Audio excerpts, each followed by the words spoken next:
Good morning, everyone. Hi, I'm Momi Robins-makaila. Thank you so much for joining me. Listen to the song in the background for me. Okay, take a listen. It's called Never Be Alone by Shawn Mendes. It's a super powerful song. And sometimes I pretend that Jesus is singing me this song, certain parts of it, and that I never need to be alone. Hence the title of today's video, You Are Not Alone. This chapter 17, reminded me of something that my sister Lisa said about binding and casting any kind of worry or doubt of any fear, insecurity, because you really are not alone. I really like this scripture as well because, or for another reason, because my husband and I often talk about 17:20, and that's if you have the faith of a mustard seed, you can command mountains to move. Mountains are metaphoric for obstacles, but who knows, right? Maybe if we truly do believe, we could move a mountain. You never know. Anyway, let's get right to the transfiguration. Jesus takes Peter, James, and John to the top of the mountain. Now, mountains are peaceful. Think of the last time you went hiking and were able to experience a beautiful view from a mountaintop. It's peaceful, it's secluded, you can think and contemplate and enjoy the beauty and look at all the blessings below. So they go up to the mountain. It's either Caesarea Philippi, a mountain there which was south of the Sea of Galilee, or it's Tabor, I believe is the way that you say it. Now, you can go to BibleHub.com, you can check out the New Testament, you can check out this book by Carson and Moo. It's awesome. So much background knowledge, but that's why I'm doing this, so that if you don't have time, you don't need to. I'm doing it for you. Okay, so James and John were more likely, they were the sons, I think, of Zebedee, and they are probably the first cousins of Jesus. Now, John is the disciple whom Jesus loved, right? James he's apostle, not the author of the book of James, who we believe is the brother of Jesus. He's the eldest.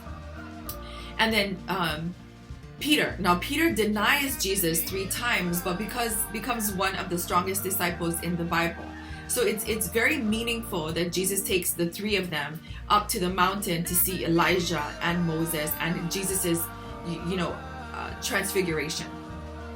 Now, so these disciples are intimately connected to them. They go up to the mountain. He unveils to them Elijah and Moses and himself in all his glory to solidify their belief in him. Now, not saying that they needed it or Jesus had to prove, but it did make their conviction stronger to help them in this next part of the mission that was going to be very, very difficult. The treachery of what was to come, which was Jesus's death, was going to be a very difficult thing for them to go through.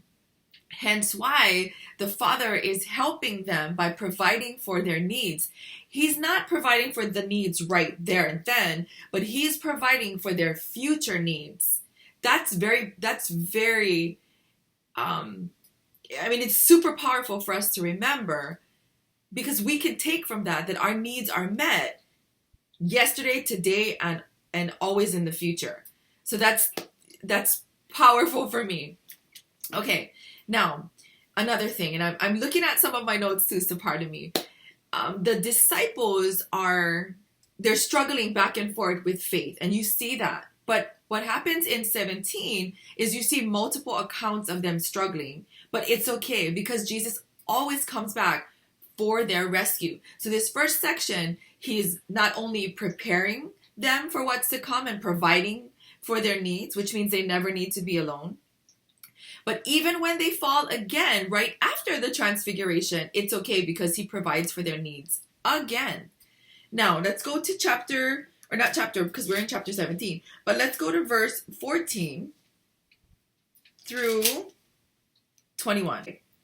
Jesus heals a demon-possessed boy, but what happens here that's important for us to recognize is the father of the demon-possessed boy asks the disciples to rebuke the demon, and the disciples, they cannot. They're unable to. So Jesus says in 17:17, "You unbelieving and perverse generation, how long shall I stay with you? How long shall I put up with you? Bring the boy here to me. At first glance, it sounds harsh. But think about this. I know a mother who was recently diagnosed with cancer, and the first thing she wanted to do, or she started doing, is preparing for her passing. She took care of her will and testament. She wrote down directions, wishes, sort of a guidebook for her sons in an effort to prepare them for their future, knowing she wouldn't be here. That's what Jesus was doing. So he's not saying, you unbelieving and perverse generation, how long shall I stay with you? He's saying, you unbelieving and perverse generation, how long shall I stay with you? How long shall I put up with you? Bring the boy here to me. It's not harsh. It's from the perspective of a father who wants his children to understand the gifts that they have so that they can use it, because he knows his time is coming and he will not be able to spend the time that he's spent with them after that. In his effort to prepare them, and I'm not even sure if this is a little bit of frustration. I would assume it's a little bit of frustration. But he's saying, boys, get it. Anyway, he tells them that, and he says, if you have, truly I tell you, if you have the faith as small as a mustard seed, you can say to this mountain, move from here to there, and it will move. Nothing will be impossible for you. Oh, by the way, I forgot to point out the backgrounds. I put maps up there for where Jesus is, and also a visual of Jesus and the transfiguration, just to give you some support. Anyway, let's go back. Okay, then Jesus predicts his death a second time. So think about this. He tells them, he gives them the transfiguration. He shows his apostles him all in his glory, so they understand and know who he is and what they can rest in. They fall because they don't have faith. He reminds them. And then he predicts his death a second time to remind him again in preparation, so they are supported. Then he reminds them to pay the temple tax. And that is he talks about the temple tax. So in verse 24 through 27, Jesus is saying to Peter, go collect the temple tax. Okay, now he tells Peter to go get a drachma coin, which is just Greek money. And he tells Peter to go get it from the mouth of a fish. What that tells me is Jesus will provide in ways that we won't be able to fathom. Don't limit our minds by only being able to see signs where we think the sign should come from. Be open to any kind of signs. Be open to him being there for us and us never being alone in ways we cannot fathom. And I think this is a poignant verse, again, that just brings this whole chapter to a close. Don't worry, I am going to be with you, and you will never, ever be alone. I hope that now you can go back to the beginning of chapter 17. You'll be able to read this in less than 5 minutes. And I hope that me giving you an overview and some tips to read it will help you to get your revelation. I hope you found today useful. I've been doing good, below 10 minutes. Good job, Momi. I want to share with you my 2 books in case you are interested. Candy Canes and Coke is our first book. This is before I saw the signs. Actually, I'm joking. I've always loved God. I always knew that he was the answer. I just did not know the whole part of being in relationship with him. So this is the first book. And then this is the second book, Rescued by a God I Didn't Know.